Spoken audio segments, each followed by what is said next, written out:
because the qualifying is it's an hour. Yep. It's an hour, so maybe just go out and do a bunch of laps. Okay.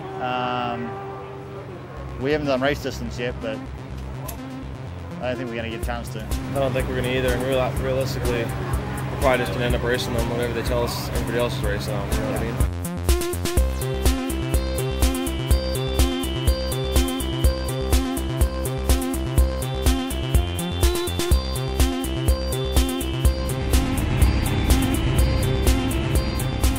When we got into the World Superbike tires, we started to realize that they weren't exactly quite the same. They were, some of our US production stuff was supposed to be exactly the same as the stuff that the World Superbike guys brought over. It ends up that it's not quite the same, or at least seat of your pants, it's not quite the same. It changed how the bike handled a little bit, changed how the bike reacted to certain things. The tires seemed like the carcass was harder on it. And anytime you'd hit a bump when you were on the gas, the tire would bounce off a bump and the bike would start to just sidestep on the gas driving out and just spin the tire and slide around the corner. It's the only variable we can control. Try to make the bike work a little bit better, try to get the suspension working better, try to make the tires a little bit more effective. There's obviously some pretty serious hurdles in other aspects, the bike, for example, that sort of thing.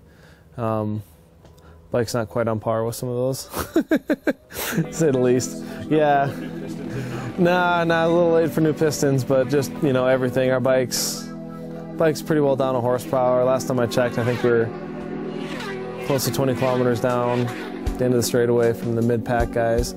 I think we're 12 to 14 kilometers an hour down from the next guy. I think we were 170 or 274, and the next guy was 290 or 289 or something like that, if I remember correctly. So we're pretty serious advantage. Just straight horsepower, yeah. We were out playing around with some of them, and I can drive with them coming out of release onto the front straightaway, and I can't even draft with them. You know, like we were saying before, when we were leaving the first session, I got up behind Lonzy, and we came out and I outdrove him onto the straightaway, and by halfway down, I outdrove him, got right on his back tire, and by halfway down he had 5 bike lengths on me, and by the end of the straightaway he had 10 or 12 bike lengths on me, probably even more, like 15 actually, by the time we got into turn 1. And you know, just horsepower-wise, well, my bike on proper gas is 190 horsepower, which is a fairly strong bike for something I built in my garage by myself. On their gas, it's 184-ish. Most of their bikes, the proper front-running bikes, are around 220.